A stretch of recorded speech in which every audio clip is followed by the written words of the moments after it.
शीतल अपने mummy papa के साथ रहती थी। एक दिन वो अपनी माँ को फोटो दिखाकर बोलती है, माँ, ये गणेश है। मैं इससे बहुत प्यार करती हूँ और इसी से शादी करना चाहती हूँ। हम स्कूल से एक दूसरे को जानते हैं। क्या इस उम्र में शादी? अरे, अभी तेरा कॉलेज भी पूरा नहीं हुआ। अभी तो तेरी उम्र 18 भी पूरी नहीं है। तो क्या हुआ माँ? आपने और पापा ने भी तो शादी की थी ना। आपकी भी कम उम्र में शादी हुई थी। आपके साथ अभी अच्छा ही चल रहा है ना? अरे बेटा, वो दौर कोई और था। उस जमाने में तो हम स्कूल भी नहीं जाते थे। थोड़े बड़े हुए नहीं कि शादी करा देते थे। हाँ बेटा, तेरी माँ सही कह रही है, लेकिन ये ज़माना अलग है। घर चलाने के लिए पैसे भी तो होने चाहिए। अभी तो तुम लोगों की पढ़ाई भी पूरी नहीं हुई। अगर वो लड़का कुछ कमाएगा नहीं तो तेरा ख्याल कैसे रखेगा? अरे पापा, उसके घर वाले हैं ना। उसके पापा की इनकम भी बहुत आती है। उसकी पढ़ाई भी अभी होने वाली है। उसके बाद वो भी तो जॉब करेगा ना। तो तू उसकी पढ़ाई पूरी होने दे, उसे जॉब करने दे, फिर तेरी शादी हम उससे करा देंगे।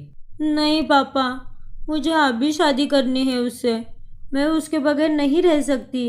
दोनों के मना करने के बाद भी शीतल और गणेश भागकर शादी कर लेते हैं और वो दोनों शीतल के मम्मी पापा के घर आते हैं। उन दोनों को शादी के ड्रेस में देखकर वो दोनों हैरान हो जाते हैं। हमने शादी कर ली पापा, हमें आशीर्वाद दीजिए। शीतल के मम्मी पापा का मुंह उतर जाता है, लेकिन अभी वो कुछ नहीं कर सकते थे। फिर वो दुखी मन से उनका स्वागत करते हैं। आओ बेटा। अरे शीतल, गणेश के घर वालों को तुम्हारे बारे में पता है क्या? नहीं माँ, अभी हम वही जाने वाले हैं। फिर वो दोनों गणेश के घर आते हैं। गणेश के घर वालों को भी बहुत शौक लगता है, लेकिन वो बाद में उन्हें अपना लेते हैं।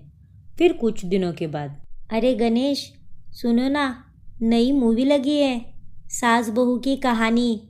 चलो ना देखने चलते हैं। आज नहीं शीतल, अगले हफ्ते मेरा पेपर है, हम उसके बाद चले जाएंगे। लेकिन मुझे आज ही देखनी है मूवी, और वैसे भी 3 घंटे से क्या ही होगा। चलो ना प्लीज। ठीक है बाबा, मैं मम्मी से पैसे लेकर आता हूँ। फिर गणेश मम्मी के रूम में आता है। मम्मी सुनो ना, मुझे कुछ पैसे चाहिए थे। शीतल और मुझे मूवी देखने जाना है। लेकिन तेरे तो एग्जाम है ना, तो मूवी जाने की क्या ज़रूरत है? कोई पैसे नहीं मिलेंगे, चुपचाप जाकर पढ़ाई करो।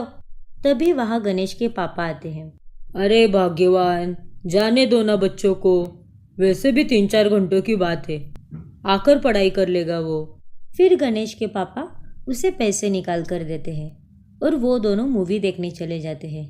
ऐसे ही गणेश शीतल के कहने पर आए दिन अपने घर वालों से पैसे मांगता था। फिर एक दिन, मम्मी जी, मुझे कुछ पैसे चाहिए, वो मुझे बाजार से सब्जियां लानी है। ये क्या रोज रोज का लगा है बहू? जब देखो तब ये लाने के लिए पैसे दो, वो लाने के लिए पैसे दो। ये गणेश क्या कम था जो अब तू भी वही कर रही है? तेरे माँ बाप को तो पता था ना कि लड़का कोई काम नहीं करता, तो तेरे खर्चों के लिए तो कुछ पैसे दे जाते। अब तुम दोनों तो मेरे सिर के बोझ बन गए हो। अपनी सास की बात सुनकर शीतल बहुत दुखी होती है।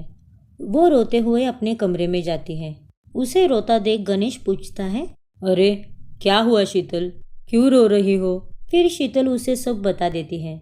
वो रोते रोते कहती है, हमें ये शादी नहीं करनी चाहिए थी गणेश। मेरे मम्मी पापा सही कह रहे थे, मेरी तो शादी की भी उम्र नहीं थी। सही कहा तुमने शीतल, हमने ये शादी करके गलत किया है।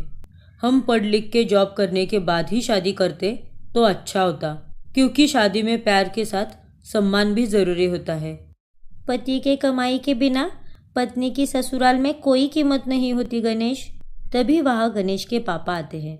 सही कहा तुम लोगों ने, लेकिन अब भी कोई देर नहीं हुई है। जो हो गया उसे सोचकर तो कुछ नहीं बदलेगा, लेकिन अब क्या कर सकते हो ये सोचकर देखो। इतना कहकर गणेश के पापा वहाँ से चले जाते हैं। गणेश, मुझे लगता है कि अब मुझे मेरे मम्मी पापा के घर चले जाना चाहिए। मैं अपने आगे की पढ़ाई पूरी करना चाहती हूँ। जो हुआ उसे हम बदल तो नहीं सकते, लेकिन उसे हम सुधार जरूर सकते हैं। हाँ शीतल, तुमने सही कहा। अब हम दोनों को भी आगे की पढ़ाई पूरी करनी चाहिए और अभी जॉब भी करना है हमें। उसके बाद ही हम वापस एक साथ रहेंगे। फिर शीतल अपने मम्मी पापा के घर आती है और वो उन्हें सब बता देती है। शीतल की आगे की पढ़ाई की बात सुनकर वो दोनों बहुत खुश होते हैं।